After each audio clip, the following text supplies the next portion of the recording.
بسم اللہ الرحمن الرحیم۔ السلام علیکم ناظرین، آپ دیکھ رہے ہیں کلیم کیسرانی۔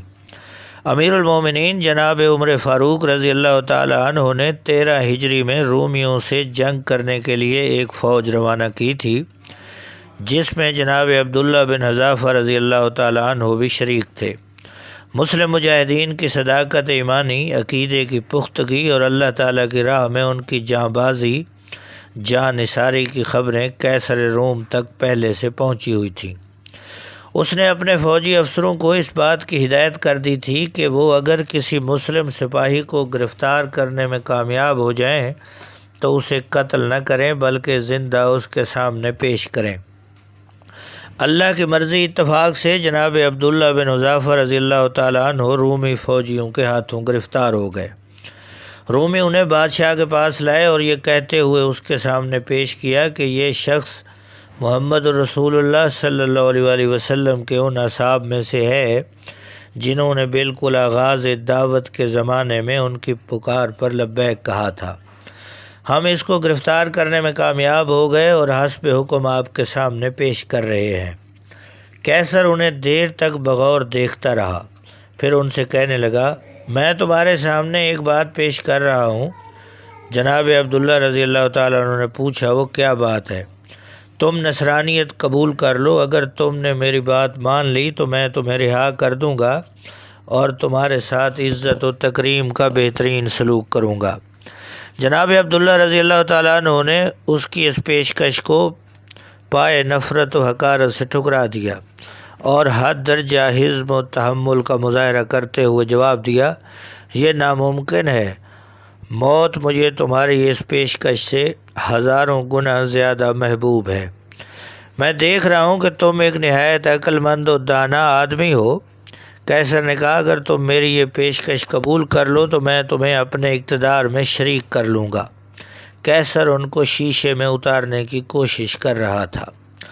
بادشاہ کی اس بے وزن پیشکش کو سن کر بوجھل زنجیروں میں جکڑا ہوا قیدی بے ساختہ مسکرا پڑا اور اس نے نہایت بے نیازی اور لاپرواہی کا مظاہرہ کرتے ہوئے جواب دیا، اللہ کی قسم، اگر تم عرب و عجم کی ساری سلطنت بھی مجھے دے دو اور اس کے بدلے میں صرف یہ چاہو کہ میں ایک لمحے کے لیے دین محمد صلی اللہ علیہ وسلم سے پھر جاؤں تو بھی میرے لیے قطعاً ناقابل قبول ہے۔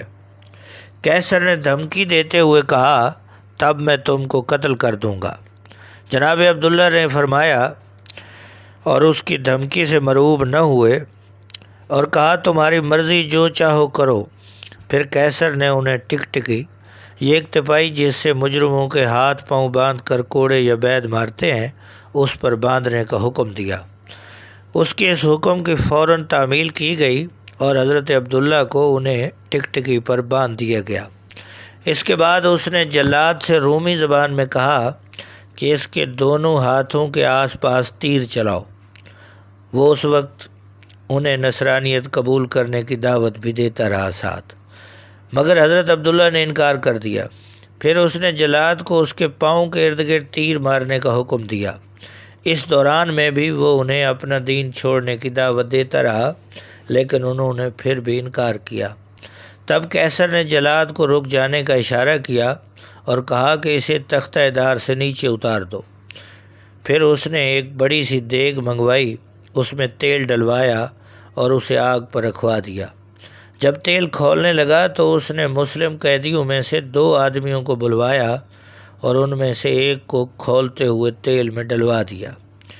اس میں ڈالتے ہی اس کے بدن کا گوشت الگ ہو گیا اور ہڈیاں نظر آنے لگیں۔ کیسر نے جناب عبداللہ بن حذافہ رضی اللہ تعالیٰ عنہ کی طرف رخ کر کے کہا اور ان کو نصرانیت کی دعوت دی، مگر انہوں نے پہلے سے بھی زیادہ سختی کے ساتھ اس دعوت کو رد کر دیا۔ جب وہ ان سے بالکل مایوس ہو گیا تو انہیں بھی اسی دیگ میں ڈالنے کا حکم دیا جس میں ان کے دونوں ساتھیوں کو ڈالا گیا تھا۔ جب انہیں کشاں کشاں دیگ کی طرف لے جایا جا رہا تھا، ان کی آنکھیں اشک آلود ہو گئیں۔ سپاہیوں نے کیسر سے کہا کہ یہ رو رہا ہے۔ کیسر خوش ہوا کہ اب ان کی ہمت جواب دے گئی ہے۔ اس نے سپاہیوں سے کہا کہ اسے میرے پاس لاؤ۔ جب جناب عبداللہ رضی اللہ تعالیٰ عنہ اس کے پاس پہنچے تو اس نے پھر اس خواہش کا اعادہ کیا کہ وہ نصرانیت اختیار کر لیں، مگر جب انہوں نے انکار کر دیا تو اس نے دریافت کیا کہ پھر تم رو کیوں رہے تھے؟ جناب عبداللہ رضی اللہ تعالیٰ عنہ نے جواب دیا، میرے دل میں یہ خیال آیا کہ عبداللہ اس وقت تم اس دیگ میں ڈال دیے جاؤ گے اور تمہاری جان نکل جائے گی، حالانکہ میری خواہش تھی کہ کاش میرے بدن میں اتنی ہی جانیں ہوتیں جتنے بال ہیں، اور وہ تمام جانیں ایک ایک کر کے اللہ کے دین کے لیے اس دیگ میں ڈالی جاتی۔ اسی خیال پر مجھے رونا آ گیا۔ ہرقل نے پوچھا، اچھا کیا تم میرے سر کو بوسہ دے سکتے ہو؟ اگر تم ایسا کرو تو میں تم کو رہا کر دوں گا۔ جناب عبداللہ رضی اللہ تعالیٰ عنہ نے سوال کیا، اور میرے دوسرے تمام مسلمان ساتھیوں کو بھی؟ قیصر نے جواب دیا، ہاں، دوسرے تمام مسلمان قیدیوں کو بھی تمہارے ساتھ رہا کر دیا جائے گا۔ جناب عبداللہ بن حذافہ رضی اللہ تعالیٰ عنہ فرماتے ہیں کہ میں نے دل میں سوچا کہ یہ اللہ کا ایک دشمن ہے، اگر میں اس کے سر کو بوسہ دے دوں تو یہ اس کے بدلے میں مجھے اور تمام مسلمان قیدیوں کو رہا کر دے گا، ایسا کر لینے میں میرا کیا نقصان ہے؟ پھر انہوں نے قریب جا کر اس کے سر کو بوسہ لے لیا، اور ہرقل نے اپنے آدمیوں سے کہا کہ تمام مسلمان قیدی جمع کر کے عبداللہ بن حذافہ رضی اللہ تعالیٰ عنہ کے حوالے کر دیے جائیں، اور اس کے حکم کی تعمیل کی گئی۔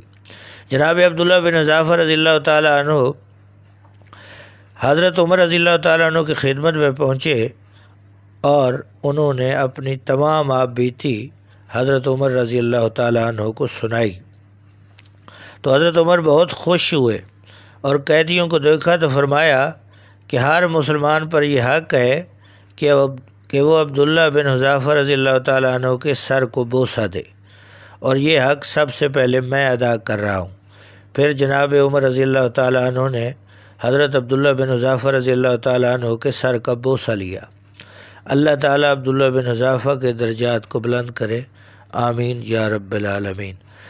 ناظرین، اگر آپ اس قسم کے اسلامی واقعات کو پسند کرتے ہیں تو آپ سے گزارش ہے کہ ہمارے چینل کو ضرور سبسکرائب کیجئے اور بیل آئیکن کو پریس کیجئے تاکہ آپ تک اس قسم کی تمام ویڈیوز بر وقت پہنچتی رہیں۔ اللہ حافظ۔